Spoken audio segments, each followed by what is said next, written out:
We're celebrating Global Accessibility Awareness Day today, and it would be remiss of us not to mention that the founders of Global Accessibility Awareness Day, of course, Jennison Asuncion, known to many of us here at AMI, of course, and Joe Devon, one of the co-founders as well. And I caught up recently with Joe Devon to find out about the story of Global Accessibility Awareness Day, how it got started.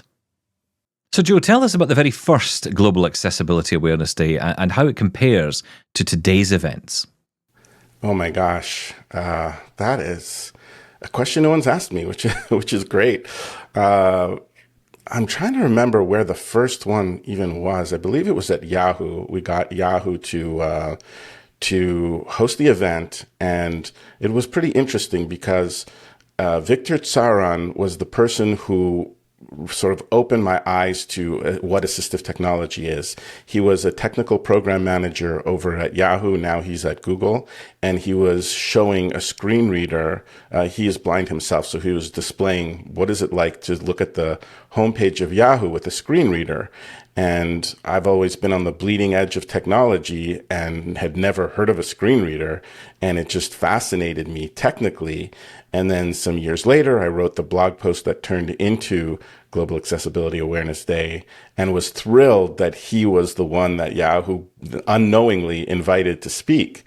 And he was really fantastic.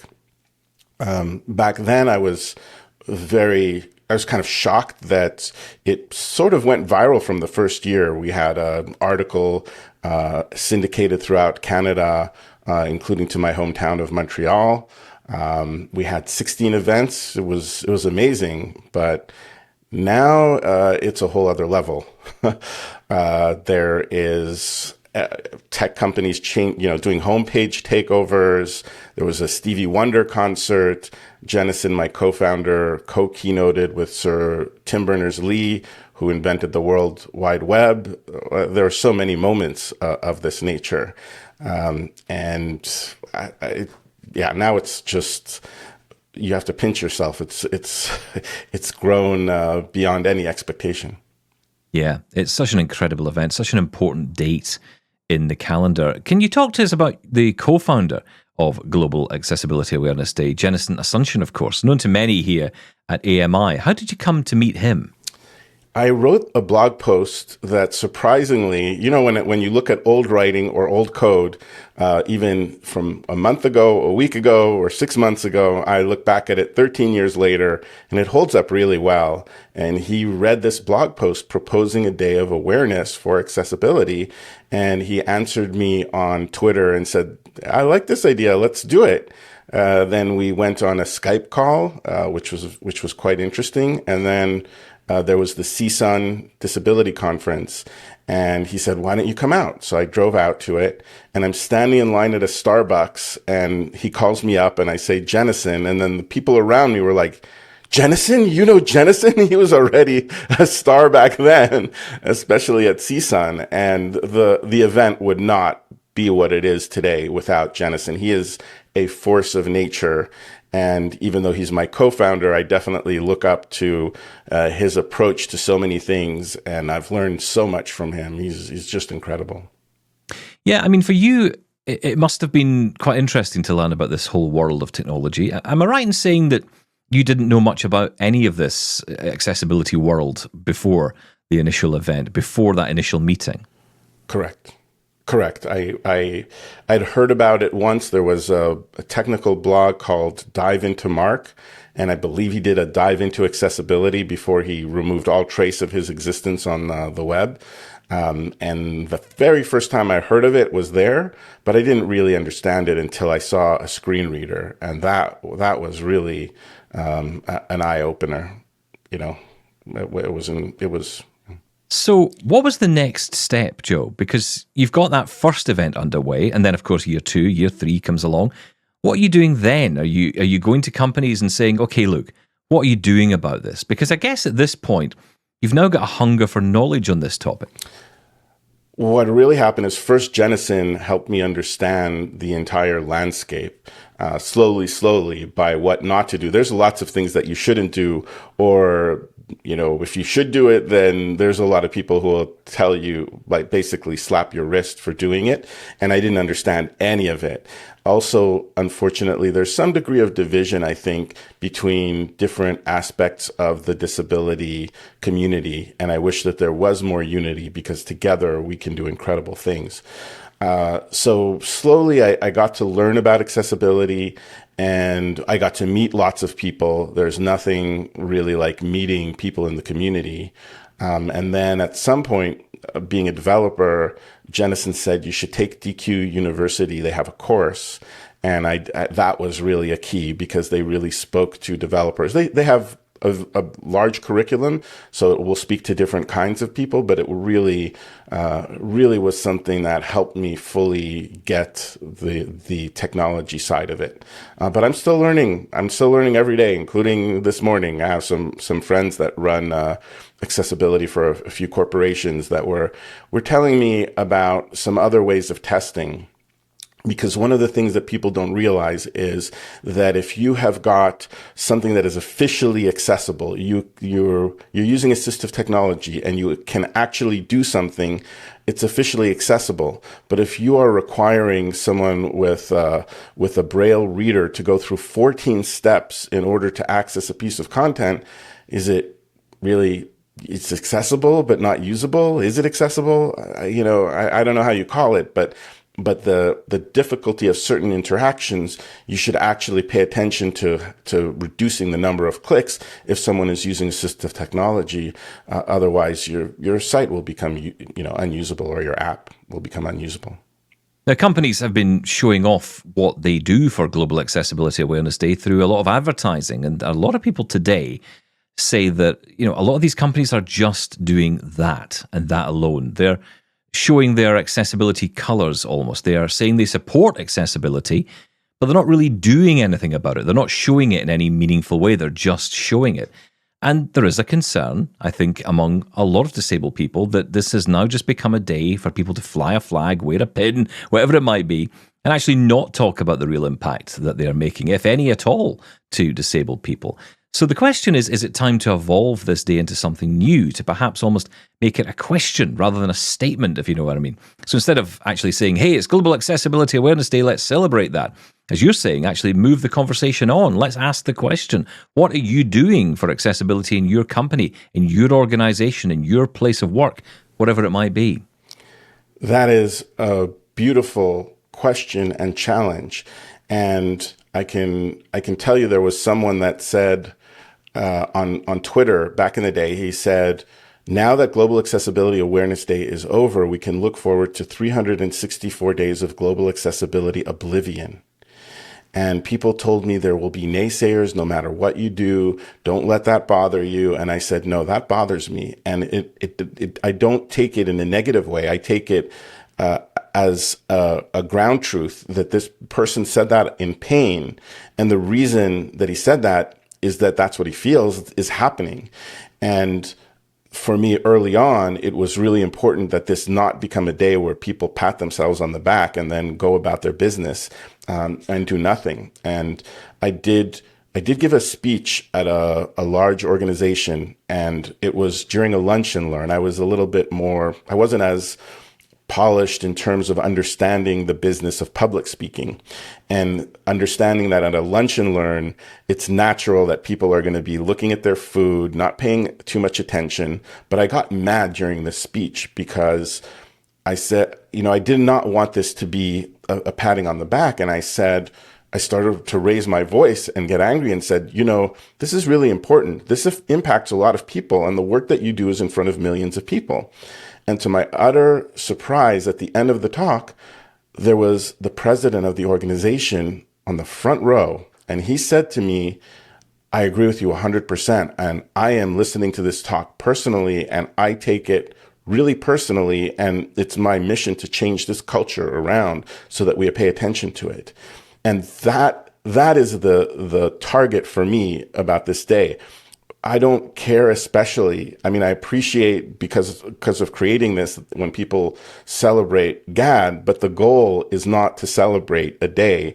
The goal is to make a difference in accessibility. It feels like we've had, and you'll know this yourself, Joe, we've had years upon years, decades almost of growth and enhancement in technologies that we benefit from as disabled people. But when it comes to employment, the numbers remain fairly stagnant. The number of disabled people in work is still low, and there are still many negative attitudes out there. So while we've solved in some ways the technology problem, or we're continuing to evolve and solve the technology problem, the attitude towards disabled people seems to still be in a very early stage of evolution. This is true, unfortunately. And those are two separate questions to me. The first one is about employment. And I think that with so many things in life, it is good to travel and take solutions from other countries, other places. And Spain has an organization. I feel funny every time I say it. It's spelled once, O-N-C-E, but pronounced ONCE. And it is the Lottery Commission. Are you familiar with it, Stephen? I have heard of it, yes. Yeah. It's very interesting. Yeah, so when I went to Spain, it turned out that the Lottery Commission there goes to ONCE, and they employ people who are blind. And the reason is during the war, there were a lot of people that were maimed, and the King of Spain gave the Lottery Commission to ONCE for the purpose of employment. And I believe there's 80% employment among the blind community in Spain as a result of it. And I think that's a wonderful idea, and maybe we can do something similar over here. The second topic, I would comment, except that I don't understand it. It doesn't really make sense to me. And perhaps you have some insight into why do you think people, like, what specifically, what type of instance does it happen in, and what is the reason? I would love to delve into it deeper. You see, the AI is affecting me. I don't know if you know, the word delve comes from, everybody says the AIs all say delve. So I'm like, okay, let's delve into this topic. You know, I think from my point of view, when it comes to attitudes, and it's the thing I've talked about a lot in my line of work for many, many years. Look, I can only speak from my point of view as a blind guy, right? I can't speak for any other person who's disabled, even another blind person, because everyone's experience is so unique and different to them. But it is fair to say that there are a lot of people who have very negative attitudes about blindness. And I think a lot of it, and disability generally, comes from fear. People who are not disabled look at disabled people and say, I don't want to be that person. I don't want that life. I don't want that condition. And, you know, we've heard of this story time and time again of parents, for example, who find out that their child might be disabled and are absolutely crushed by it. And what happens is people only see the negative. They don't see any potential. There just aren't enough people out there who are disabled, running in high office, running big tech companies, for example, running any big company, frankly, out there doing the actual work. Of course, there are many, many disabled people who are out there working, but nowhere near enough. And I've often said that one of the ways that disabled people can advocate the best is in the workplace, when other people can see past the disability and see you as a person, see what you as a person is actually capable of. But I don't know how else to fix it beyond that.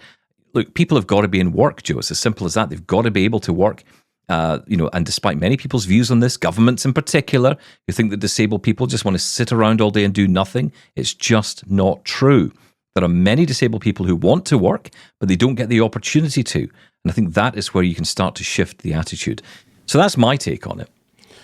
Yeah, you confirmed what I was thinking, that it was probably related to fear, but I wasn't sure.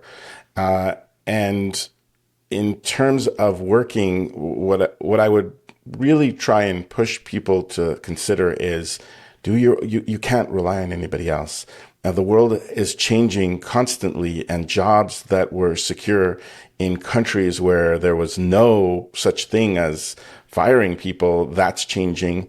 And the little bit of loyalty that existed is dying in America. And so there's no security, there's no job security anymore, for the most part. So if you have a disability... But the thing is, for many disabled people, there just isn't even the job. That's the problem. Right. That's the other issue. Look, I want to move on because, Joe, I have to ask you this. We're many, many years into this event now. And of course, you're still involved with Global Accessibility Awareness Day. Where are you with it today? How do you keep up the spirits? How do you keep the momentum going from your own perspective? Well, essentially, after the first year, this turned into a train. And the best way to explain it is I'm just trying to hold on to the train. The train is gone. It's going very quickly. It's a bullet train. I'm just trying to hold on, support as much as possible, and make sure that the foundation keeps to its roots, because a lot of people have their own concept for it, and they keep trying to change it and telling us how great the idea would be if only if it was the way their idea is. And all I can say, the same I was trying to say earlier, is do your own thing, set up your own event, but at the same time, start your own company, be an entrepreneur. That's where I was going earlier in terms of how to solve it. Nobody will do it for you. Yeah. Well, listen, I agree 100%. I was told at school, Joe, I would never amount to anything more than a typist in a typing pool. And I said I wanted to be on the radio, and they said, well, you can't do that. And I went and did it anyway. And I'm not saying everyone can do that, but I am saying it's important that you believe in yourself enough to be able to. You've got to allow yourself to take that negativity and turn it into something positive. Use it. Use it to get where you want to get to. Look, you might only get so far, right? The old line, aim for the stars. If you get to the moon, that's good enough, right? Joe, listen, it's been an absolute pleasure to spend some time with you. Thank you so much for joining us today. We could talk so much more, of course, with the world of AI and everything else that's going on. The potential for employment for disabled people is huge. And of course, the technology is there to help. We could talk about this for hours. But for now, thank you again for all the work you do on this amazing day and have done for this amazing day. And come back soon and join us on Double Tap again. Thank you, Stephen. That sounds great. Enjoy being here. Thank you for the invite, and we'll see you again soon.